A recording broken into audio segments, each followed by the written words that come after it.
Do you feel a shiver up your spine from fear? Yes, it's another story from the Nightshade diary. You know what that means. Check under the bed and make sure no one or nothing is there. Is the closet door securely shut? Then leave your disbelief behind. Amp up your imagination and hang on tight for another ride into terror and mystery. And like all good horror stories, just imagine it's a dark and stormy night. And remember, screaming like a little girl is permitted.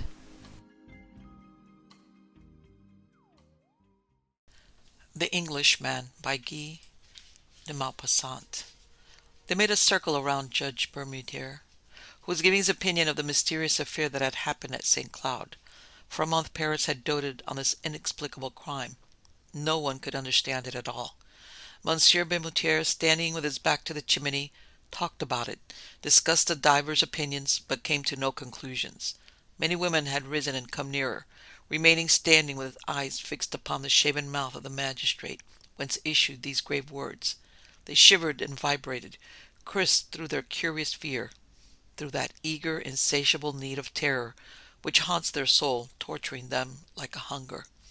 One of them, paler than the others after a silence, said, "It is frightful. It touches the supernatural. We shall never know anything about it." The magistrate turned toward her, saying, "Yes, madame. It is probable that we never shall know anything about it. As for the word supernatural, when you come to use that, it has no place here.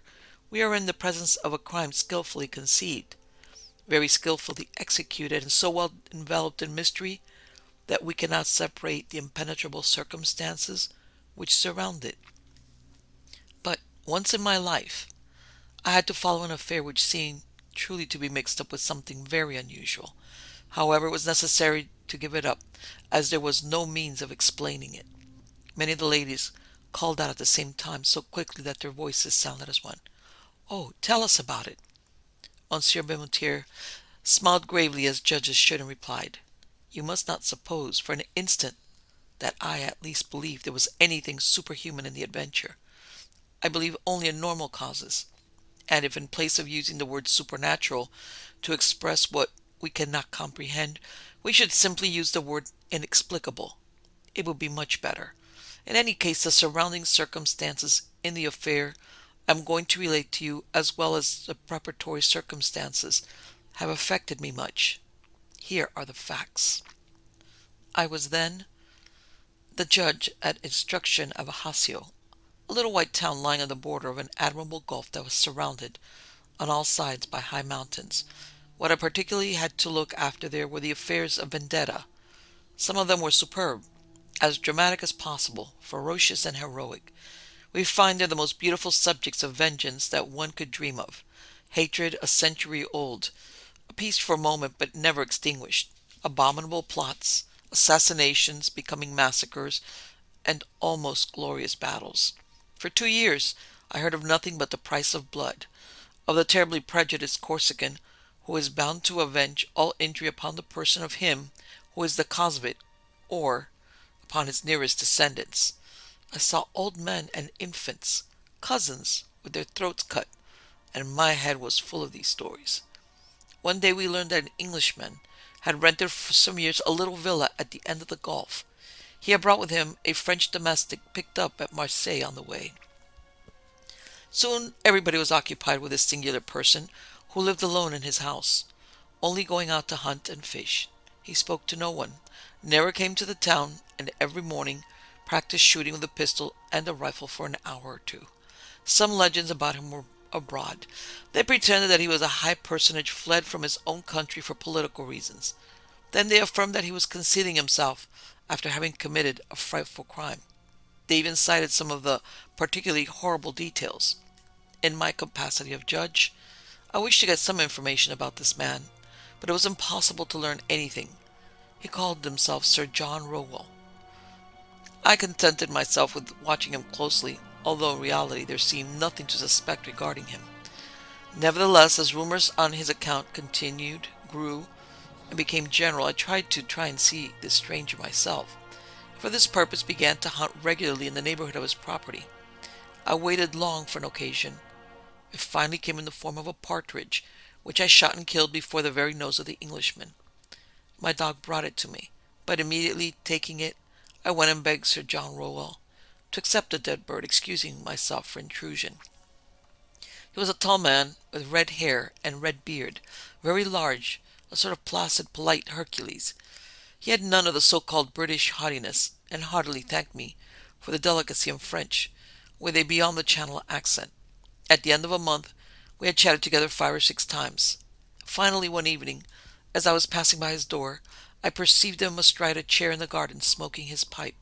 I saluted him, and he asked me in to have a glass of beer. It was not necessary for him to repeat before I accepted. He received me with the fastidious courtesy of the English, spoke in praise of France and of Corsica, and declared that he loved that country and that shore. Then, with great precaution, in the form of lively interest, I put some questions to him about his life and his projects.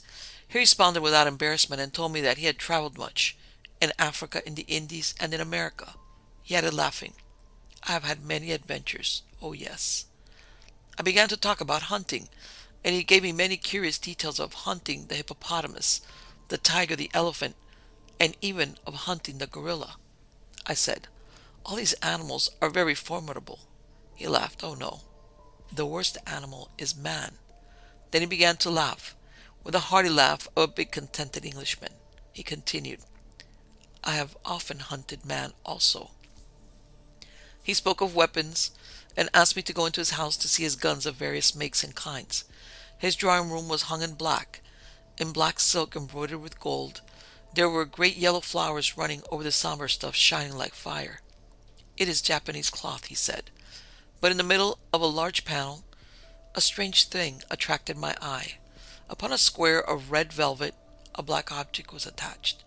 I approached and found it was a hand. The hand of a man.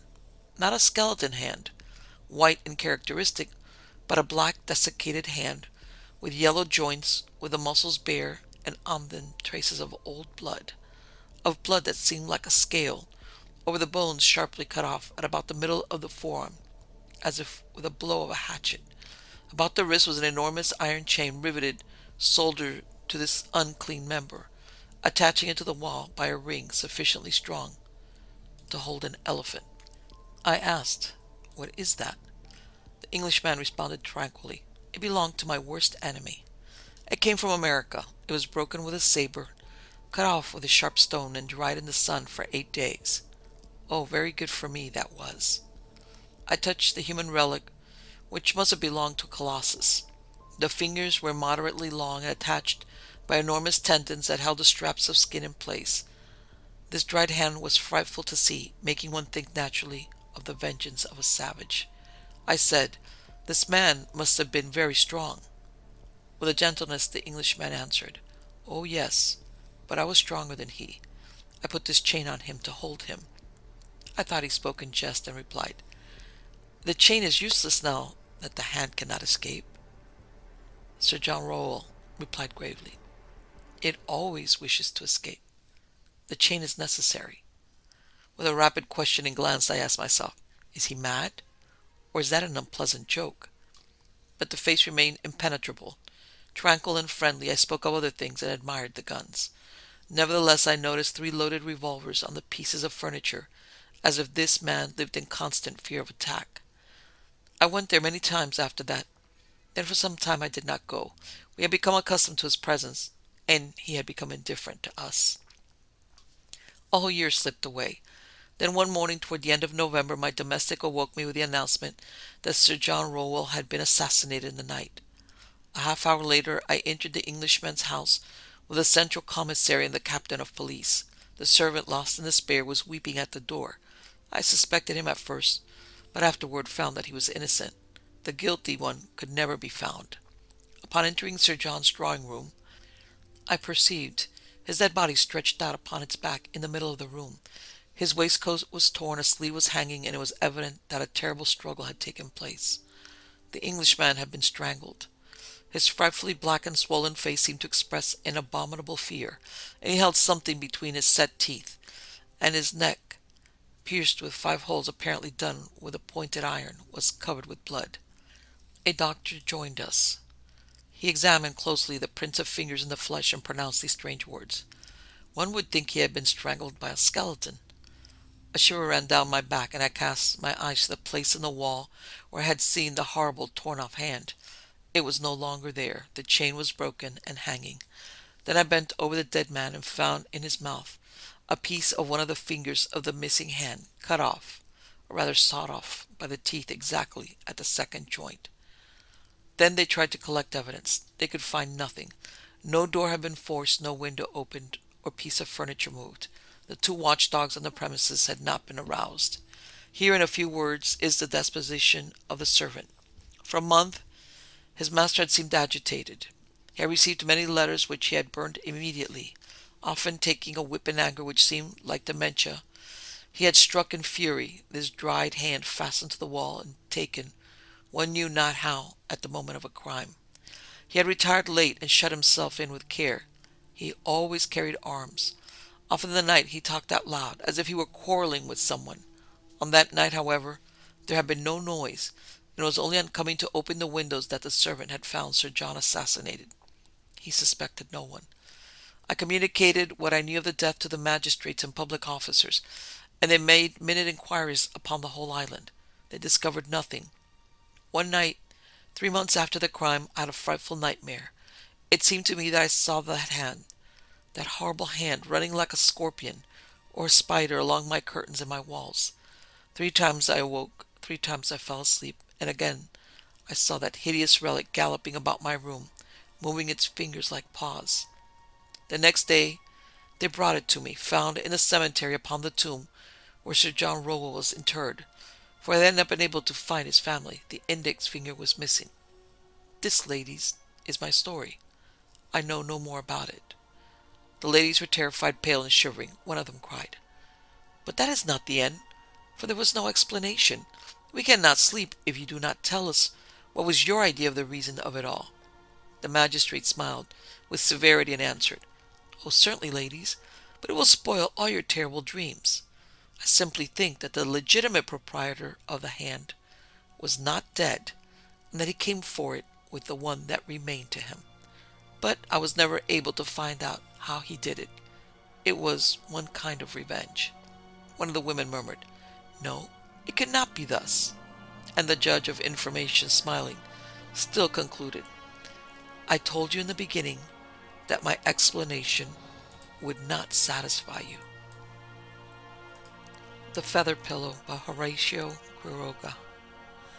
Alicia's entire honeymoon gave her hot and cold shivers. A blonde, angelic, and timid young girl, the childhood fancy she had dreamed about being a bride had been chilled by her husband's rough character.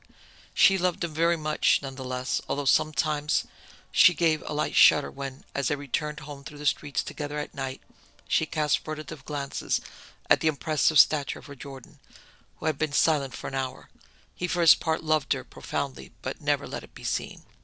For 3 months they had been married in April. They lived in a special kind of bliss. Doubtless she would have wished less severity in the rigorous sky of love, more expansive and less cautious tenderness, but her husband's impassive nature always restrained her. The house in which they lived influenced her chills and shuddering to no small degree. The whiteness of the silent patio, friezes, columns, and marble statues produced the wintry impression of an enchanted palace.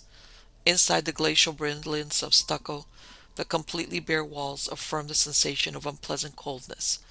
As one crossed from one room to another, the echo of his steps reverberated throughout the house, as if long abandonment had sensitized its resonance. Alicia passed the autumn in this strange loveness. She had determined, however, to cast a veil over her former dreams and live like a sleeping beauty in the hostile house, trying not to think about anything till her husband arrived each evening. It is not strange that she grew thin. She had a light attack of influenza that dragged on insidiously for days and days. After that, Alicia's health never returned. Finally, one afternoon, she was able to go into the garden, supported on her husband's arm. She looked around listlessly. Suddenly, Jordan, with deep tenderness, ran his hand very slowly over her head, and Alicia instantly burst into sobs, throwing her arms around his neck. For a long time she cried out all the fears she had kept silent, redoubling her weeping at Jordan's slightest caress. Then her sobs subsided, and she stood a long while, her face hidden in the hollow of his neck, not moving or speaking a word. This was the last day Alicia was well enough to be up. The following day she awakened feeling faint. Jordan's doctor examined her with minute attention, prescribing calm and absolute rest. "I don't know," he said to Jordan at the street door. "She has a great weakness that I am unable to explain. And with no vomiting, nothing. If she wakes tomorrow as she did today, call me at once." When she awakened the following day, Alicia was worse. There was a consultation. It was agreed there was anemia of incredible progression, completely inexplicable. Alicia had no more fainting spells, but she was visibly moving towards death. The lights were lighted all day long in her bedroom, and there was complete silence. Hours went by without the slightest sound. Alicia dozed. Jordan virtually lived in the drawing room, which was also always lighted. With tireless persistence, he paced ceaselessly from one end of the room to the other. The carpet swallowed his steps. At times he entered the bedroom and continued his silent pacing back and forth alongside the bed, stopping for an instant at each end to regard his wife. Suddenly Alicia began to have hallucinations, vague images at first seeming to float in the air, then descending to floor level. Her eyes excessively wide, she stared continuously at the carpet on either side of the bed. One night she suddenly focused on one spot. Then she opened her mouth to scream, and pearls of sweat suddenly beaded her nose and lips. "Jordan, Jordan," she clamored, rigid with fright, still staring at the carpet. Jordan ran to the bedroom, and when she saw him appear, Alicia screamed with terror. "It's I, Alicia, it's I!" Alicia looked at him confusedly. She looked at the carpet. She looked at him once again. And after a long moment of stupefied confrontation, she regained her senses. She smiled and took her husband's hand in hers, caressing it, trembling for half an hour. Amongst her most persistent hallucination was that of an anthropoid poised on his fingertips on the carpet, staring at her. The doctor's return put to no avail. They saw before them a diminishing life, a life bleeding away day by day, hour by hour, absolutely without their knowing why. During the last consultation, Alicia lay in a stupor while they took her pulse, passing her inert wrist from one to another. They observed her a long time in silence and then moved into the dining room. "Have you—" The discouraged chief physician shrugged his shoulders. "It's inexplicable. This case, there's little we can do." "That's my last hope," Jordan groaned, and he staggered blindly against the table. Alicia's life was fading away in the subdelirium of anemia, a delirium which grew worse throughout the evening hours, but which let up somewhat after dawn. The illness never worsened during the daytime, but each morning she awakened pale as death, almost in a swoon. It seemed only at night that her life drained out of her in new waves of blood. Always, when she awakened, she had the sensation of lying collapsed in the bed with a 1,000,000-pound weight on top of her. Following the third day of this relapse, she never left her bed again. She could scarcely move her head. She did not want her bed to be touched, not even to have her bed covers arranged. Her crepuscular terrors advanced, now in the form of monsters that dragged themselves towards the bed and laboriously climbed upon the bedspread. Then she lost consciousness. The final 2 days she raved ceaselessly in a weak voice. The lights funereally illuminated the bedroom and drawing room. In the deathly silence of the house, the only sound was the monotonous delirium from the bedroom and the dull echoes of Jordan's eternal pacing. Finally, Alicia died. The servant, when she came in afterward to strip the now empty bed, stared wonderingly for a moment at the pillow.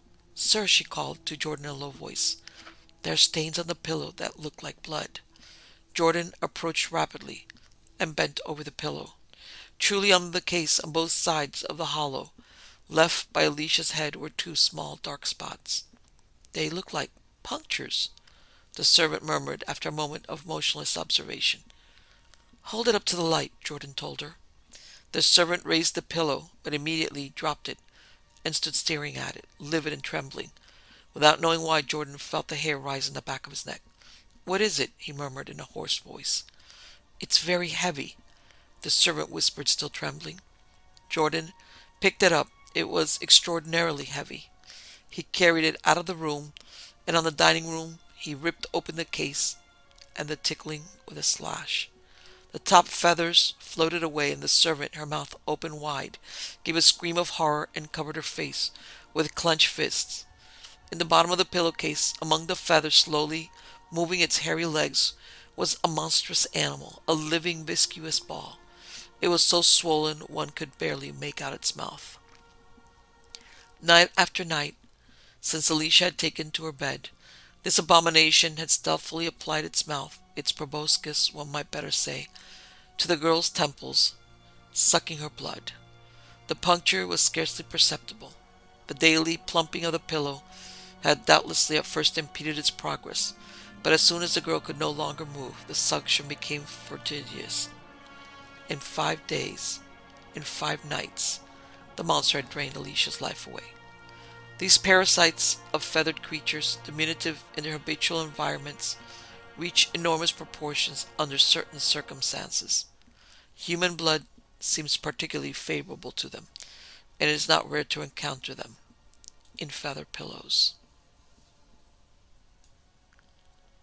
The Figure in the Mirage by Robert S. Hichens.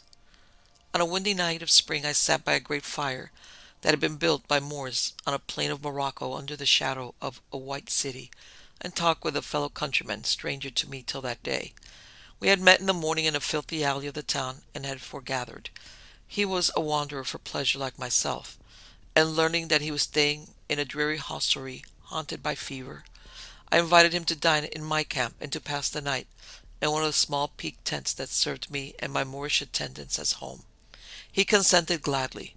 Dinner was over, no bad one, for Moors can cook, can even make delicious caramel pudding in desert places, and Mohammed, my stalwart valet de chambre, had given us most excellent coffee. Now we smoked by the great fire, looked up at the marvelously bright stars, and told, as is the ways of travelers, tales of our wanderings. My companion, whom I took at first to be a rather ironic, skeptical, and by nature unimaginative globe-trotter, he was a hard-looking, iron-gray man of middle age, related the usual tiger story, the time-honored elephant anecdote, and a couple of snake yarns of no special value, and I was beginning to fear that I should get little entertainment from so prosaic a sportsman, when I chanced to mention the desert.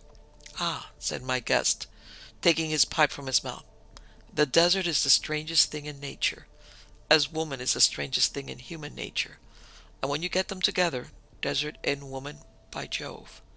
He paused, and he shot a keen glance at me. "Ever been in the Sahara?" he said. I replied in the affirmative, but added that I had as yet only seen the fringe of it. "Biskra, I suppose," he rejoined, "and the nearest oasis Sidi Okba, and so on?" I nodded. I saw I was in for another tale, and anticipated some history of shooting exploits under the salt mountain of El Taya. "Well," he continued, "I know the Sahara pretty fairly, and about the oddest thing I ever could believe in I heard of and believed in there." "Something about a gazelle?" I queried. "Gazelle? No. A woman," he replied.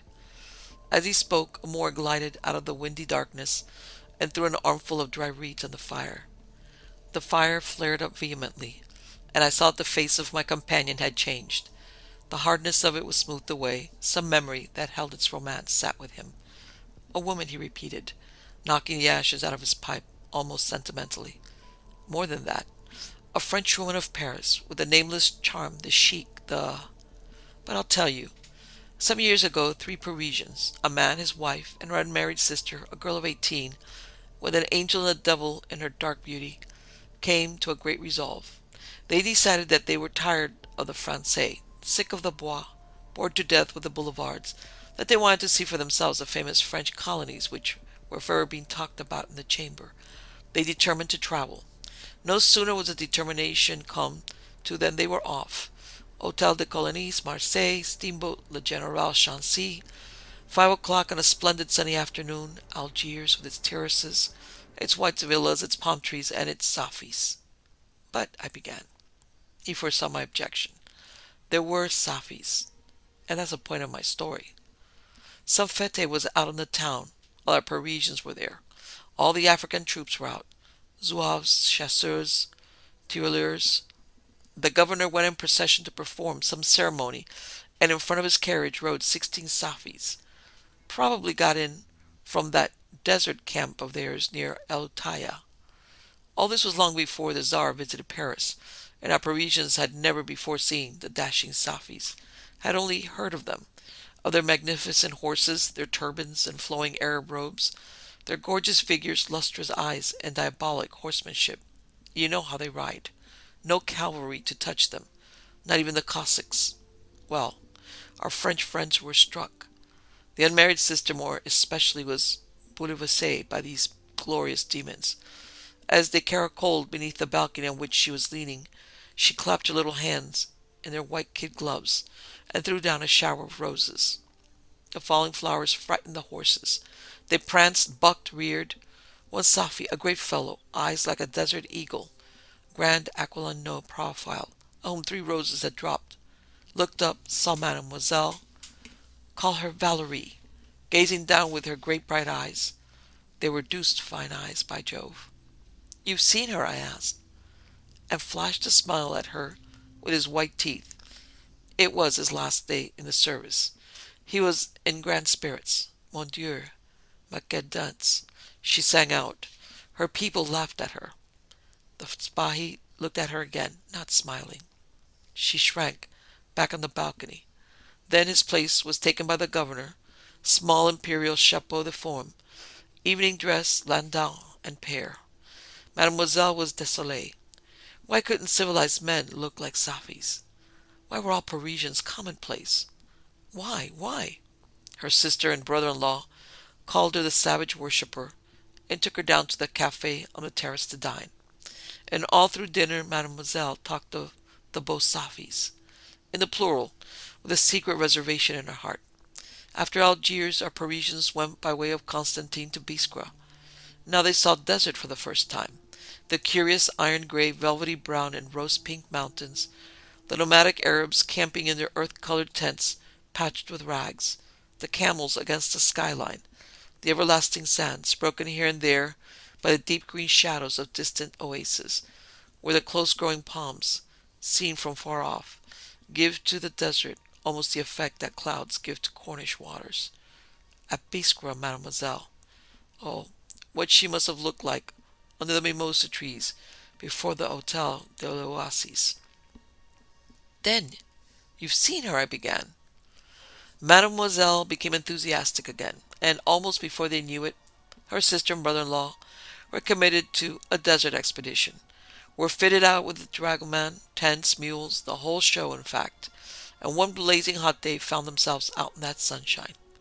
You know it, with Biskra a green shadow on that sea, the mountains behind the sulphur springs turning from bronze to black-brown in the distance, and the table flatness of the desert stretching ahead of them to the limits of the world and the judgment day. My companion paused, took a flaming reed from the fire, put it to his pipe bowl, pulled hard at his pipe, all the time staring straight before him, as if among the glowing logs he saw the caravan of the Parisians winding onward across the desert sands.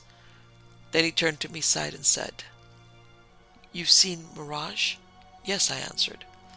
"Have you noticed that in Mirage the things one fancies one sees generally appear in large numbers? Buildings crowded as in towns, trees growing together as in woods, men shoulder to shoulder in large companies. My experience of Mirage in the desert was so, and I acknowledged it. Have you ever seen in a mirage a solitary figure?" he continued. I thought for a moment. Then I replied in the negative. "No more have I," he said, "and I believe it's a very rare occurrence. Now mark the mirage that showed itself to Mademoiselle on the first day of the desert journey of the Parisians.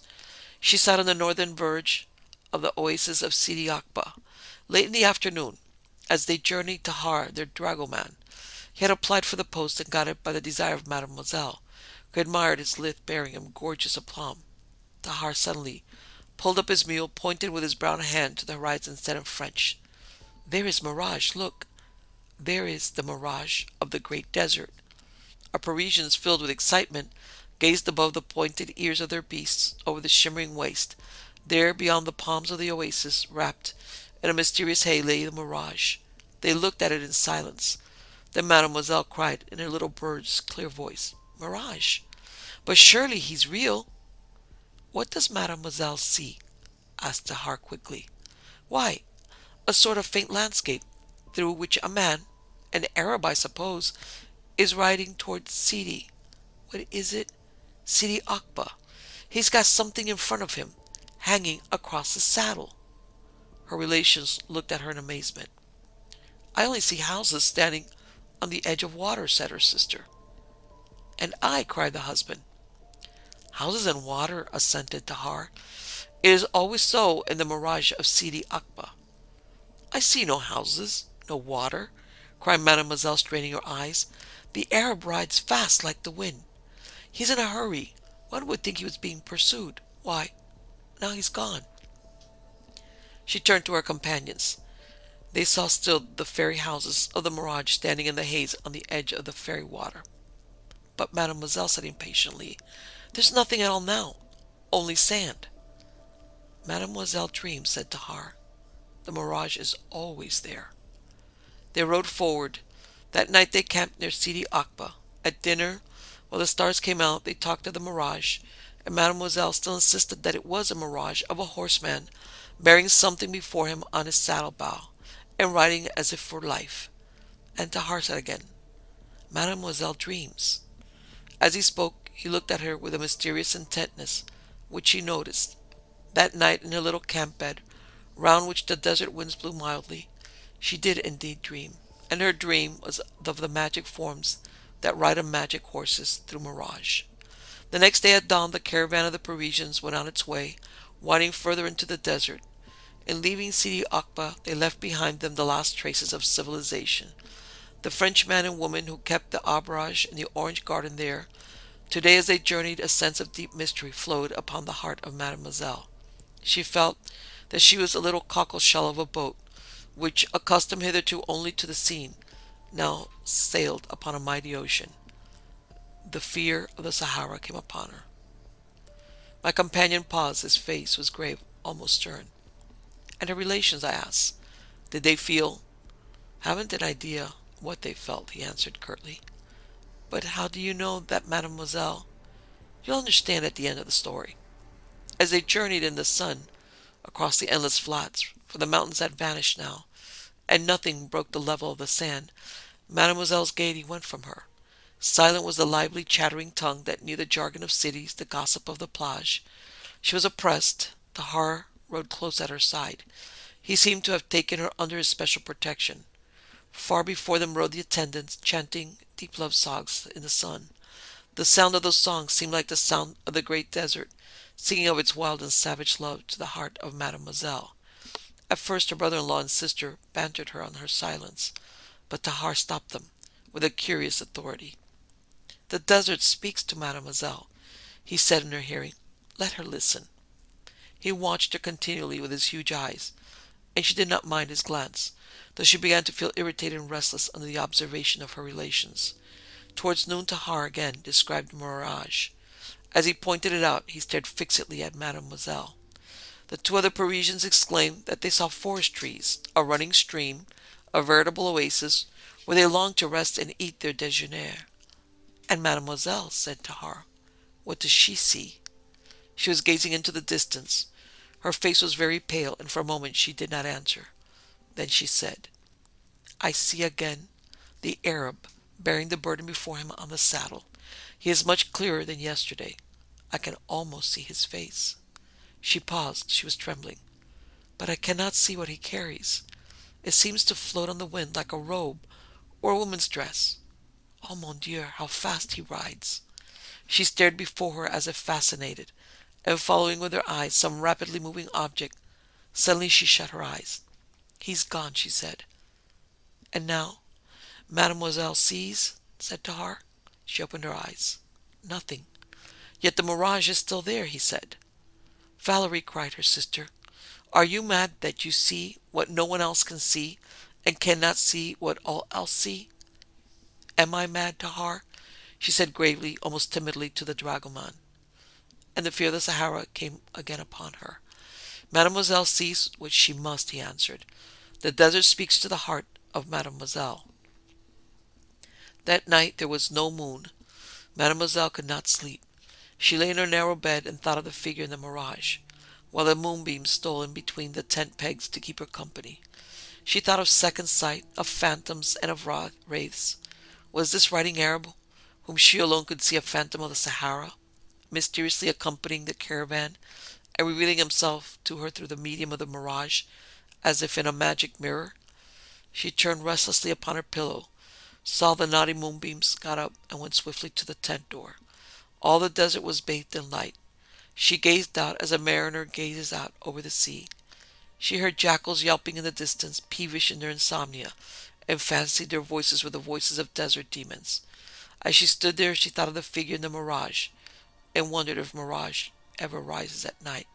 If by chance she might see it now. And while she stood wondering, far away across the sand there floated up a silvery haze, like a veil of spangled tissue, exquisite for a ball robe, she said long after. And in this haze she saw again the phantom Arab galloping upon his horse. But now he was clear in the moon. Furiously he rode like a thing demented in a dream, and as he rode, he looked back over his shoulder as if he feared pursuit. Mademoiselle could see his fierce eyes, like the eyes of a desert eagle, that stared unwinking at the glaring African sun. He urged on his fleet horse. She could hear now the ceaseless thud of its hoofs upon the hard sand as it drew nearer and nearer. She could see the white foam upon its steaming flanks, and now at last she knew that the burden which the Arab bore across his saddle and supported with his arms was a woman. Her robe flew out upon the wind. Her dark loose hair streamed over the breast of the horseman. Her face was hidden against his heart. But Mademoiselle saw his face, uttered a cry, and shrank back against the canvas of the tent. For it was the face of the Spahi, who had ridden in the procession of the governor, of the Spahi to whom she had thrown the rose from the balcony of Algiers. As she cried out, the mirage faded. The Arab vanished, the thud of the horse's hoofs died in her ears, and Tahar, the dragoman, glided round the tent and stood before her. His eyes gleamed in the moonlight like ebon jewels. "Hush," she whispered. "Mademoiselle sees the mirage." Mademoiselle could not speak. She stared into the eyes of Tahar, and hers were dilated with wonder. He drew nearer to her. "Mademoiselle has seen again the horseman and his burden?" She bowed her head. All things seemed dreamlike to her. Tahar's voice was low and monotonous and sounded far away. "It is fate," he said. He paused, gazing upon her. "In the tents they all sleep," he murmured. "Even the watchman sleeps, for I have given him a powder of hashish, and hashish gives long dreams, long dreams." From beneath his robe he drew a small box, opened it, and showed to Mademoiselle a dark brown powder, which he shook into a tiny cup of water. "Mademoiselle shall drink, as the watchman has drunk," he said, "shall drink and dream." He held the cup to her lips, and she, fascinated by his eyes, as by the eyes of a mesmerist, could not disobey him. She swallowed the hashish, swayed, and fell forward into his arms. A moment later, across the spaces of the desert, whitened by the moon, rode the figure Mademoiselle had seen in the mirage. Upon his saddle he bore a dreaming woman, and in the ears of the woman through all that night beat the thunderous music of a horse's hoofs spurning the desert sand. Mademoiselle had taken her place in the vision which she no longer saw. My companion paused. His pipe had gone out. He did not relight it, but sat looking at me in silence. "The Spahi?" I asked. "I claimed the giver of the roses." "And Tahar?" "The shots he fired after the Spahi missed fire. Yet Tahar was a notable shot." "A strange tale," I said. "How did you come to hear it?" "A year ago I penetrated very far into the Sahara on a sporting expedition. One day I came upon an encampment of nomads. The story was told me by one of them as we sat in the low doorways of an earth-colored tent and watched the sun go down." "Told you by an Arab?" He shook his head. "By whom, then?" "By a woman, with a clear little bird's voice, with an angel and a devil in her dark beauty, a woman with the gesture of Paris, the grace, the diablerie of Paris." Light broke on me. "By Mademoiselle?" I exclaimed. "Pardon," he answered, "by Madame.